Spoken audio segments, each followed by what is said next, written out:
Toutefois, les missions de vérification environnementale ont permis d'identifier des infractions graves telles que je l'ai abordé lors de ma dernière mission au Grand Katanga, et j'ai eu l'occasion de proposer une démarche pédagogique où je mets ensemble l'administration de l'environnement, le secteur privé et la société civile.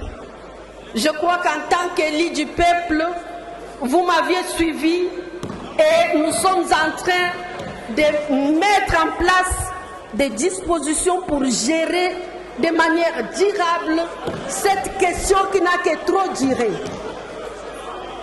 À titre illustratif, Tenke Fungurume a indemnisé plus de 15 familles affectées dans les quartiers Monama Pia.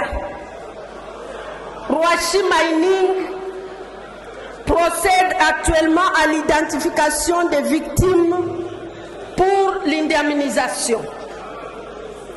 Un rapport synthèse de 2025-2026 basé sur des commissions mixtes et enquêtes indépendantes que mon ministère a pu élaborer sera remis à la Chambre basse pour information. Quatrième préoccupation, protection des populations riveraines.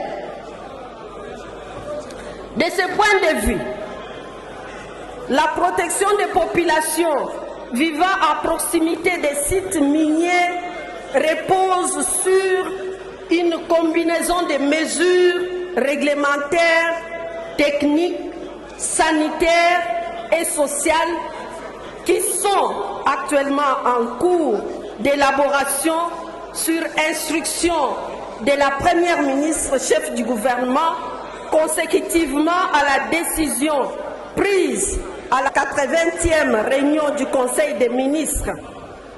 Il s'agit, entre autres, des limitations et des suspensions des activités polluantes, notamment si un certain seuil de pollution est dépassé, de distribuer l'eau potable et prise en charge sanitaire des communautés affectées, de la délocalisation des populations les plus exposées et aménagement des zones tampons et de l'indemnisation des victimes, conformément à la loi sur la protection de l'environnement. Et ici, je voudrais vous dire que après mon passage au Katanga, avec une franche collaboration de la gouverneure des provinces, son Excellence Fifi Masuka, on a dit délocaliser la population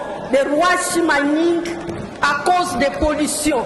C'est déjà un résultat palpable. Dans cette même perspective, mon ministère est engagé dans un processus qui va bientôt aboutir à l'installation des capteurs de pollution dans les sites miniers et à la mise en place d'un système de prélèvement systématique ou régulier des échantillons pour analyse, et cela pour rendre la surveillance de manière permanente, de manière à améliorer le cadre de vie des populations.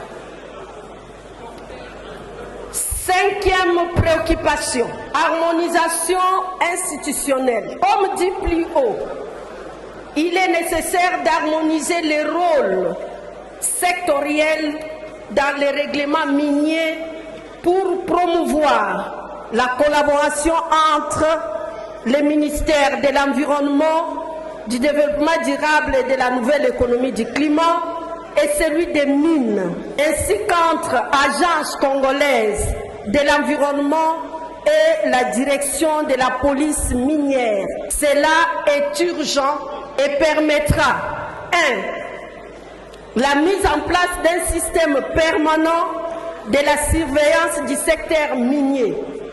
2.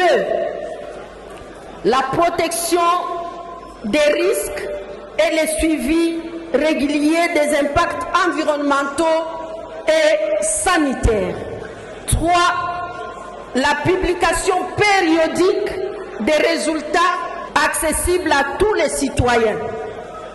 Et 4.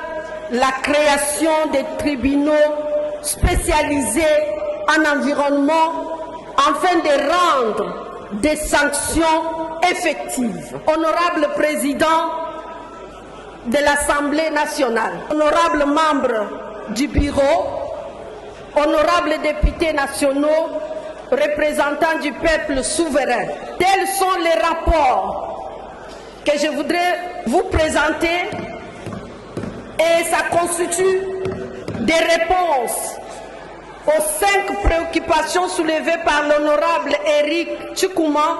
Je remercie la représentation nationale pour cette opportunité et réaffirme l'engagement de mon ministère à renforcer la gouvernance environnementale, protéger nos populations et garantir un développement minier durable et responsable.